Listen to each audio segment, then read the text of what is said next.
What's going on, fam? It's Greg Campbell, as you probably already know at this point, and this is the unofficial Southland podcast. And I say unofficial because this isn't anything more than taking a break for the next 4 weeks in Thread to do something that's more specific for our congregation as well as the other congregations throughout the Chicago church is doing their own thing as well and doing something different. And then after these 4 weeks, we're going to pick up, go back to Thread and continue on with the podcast and the content there. So this will be specifically for us as a community here in Southland, or whoever else you want to send this to that you might think is helpful. And this will be considered, say, the intro episode for this 4-week series. Or episode intro, prologue, all that stuff. But the theme that we are going to have for the next 4 weeks is simply to know Christ. And we're going to be looking at the book or the letter or the epistle that Paul wrote to the church in Philippi called Philippians. And in there, Paul talks about knowing Christ. He wants to know Christ, and this know that he uses is more of like it's intimate. It's not just knowledge based on I know 1 + 1 = 2. It's understanding to the very core of your soul and how it affects how you live. And but more than that, it's intimate. It's part of your very essence. And the way they use know is even an intimacy between a husband and a wife is how they describe this word to know. And I think with what Paul is going through at this time, as well as what the church in Philippi is going through, it's such a great call and perspective that God is calling the church in Philippi through Paul. And I think also for us as well, because a couple months back, probably like March. Yeah, let's say March. So March, the Southland staff was just talking about, what does the church need at this time? And Jen brought up a bunch of just like things that she knew people were going through, hardships, trials with, with family members, with deaths in families and, surgeries, just their kids and, sicknesses and so on and so on. And I even thought about I mentioned in a sermon a couple of weeks ago about just in the 2 years I've been here, there's been so much going on. And so I remember just thinking through all this, I'm like, man, can we get a solid 6 months, God, where everyone's healthy, no one's dying, no one has to have surgeries, there's a spiritual enlightenment going on amongst our families. But that's not life. And in the midst of those things, we begin to discuss, it's well, what do we need? He said encouragement. And through the conversation of, what book or something that we can go through can really give that. And I think we believe that Philippians does that, and does it in a way that we wouldn't think of, when we're going through suffering and trials and hardships, hey, here's some encouragement for you.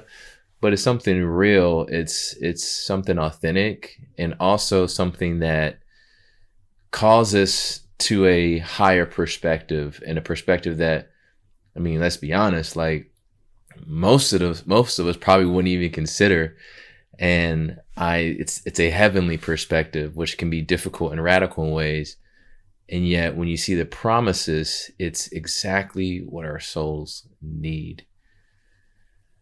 And so we all understand that life is going to be life, and a need for a spiritual perspective in these hard and difficult and times of suffering is essential for our well-being, our growth and our spiritual maturity and simply knowing Christ. Because sometimes to know Christ in a more intimate way, it means to know him during these more difficult times, because he is the high priest that is able to empathize with us, as Hebrew 5 says. So anyway, the goal for these next 4 weeks in general is it's in step with Thread. It's continuing putting ourselves in God's story, allowing him to inform our spirituality and how we should live. And specifically as we look in Philippians and understanding what it means to know Christ, it's pursuing to know Christ intimately as we are intimately known by him, by seeking to know him in every circumstance and situation. That no matter how difficult it is, that we know what it means to seek Christ in those moments and what it looks like in the perspective to have. And what's reassuring in Philippians is this promise of this peace that transcends all understanding. And what I think of when I think about a peace that transcends all understanding, that guards our hearts and mind in Christ Jesus, like you think about those tropes in like, action movies or just movies in general, when there's like explosions going off like everywhere and in front of you, debris, you feel the wind gush in the face and like in your face. And then there's like, someone walking in slow motion with the explosion behind them. And there's like cats that fly and a cow in a tornado. I don't know. That crossed my mind.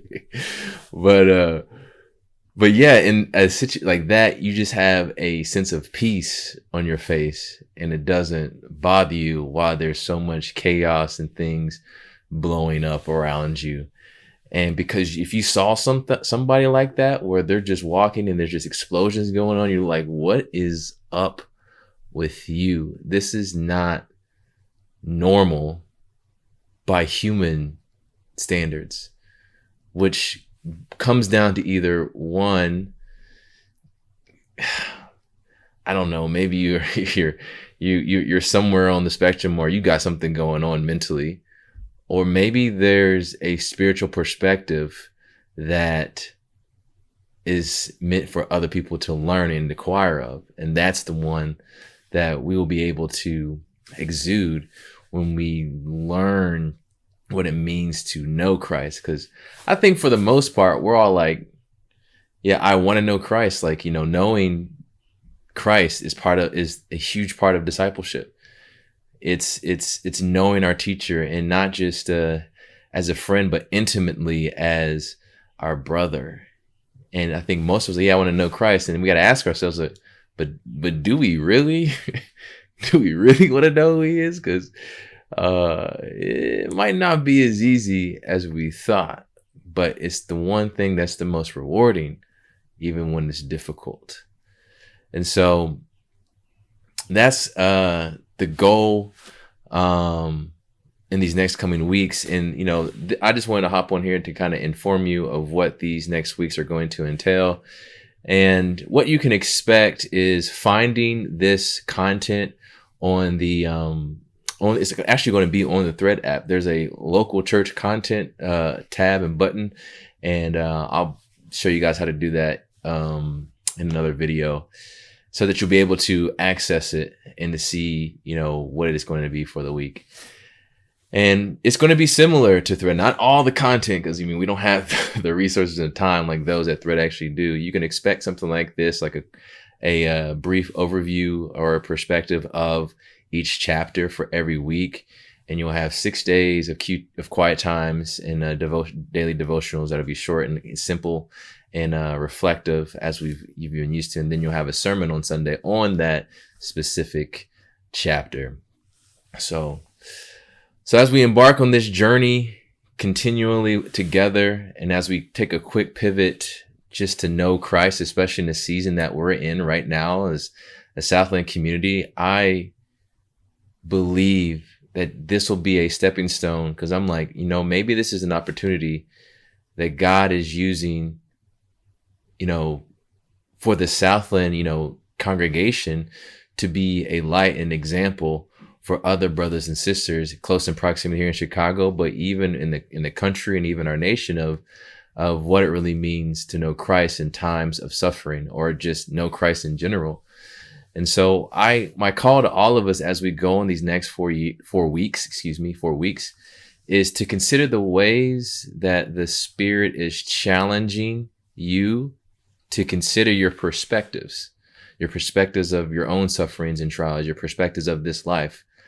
And and think of like this challenge of your perspective as a call to know Christ more intimately and to bring along more of not only your salvation, but your spiritual maturation.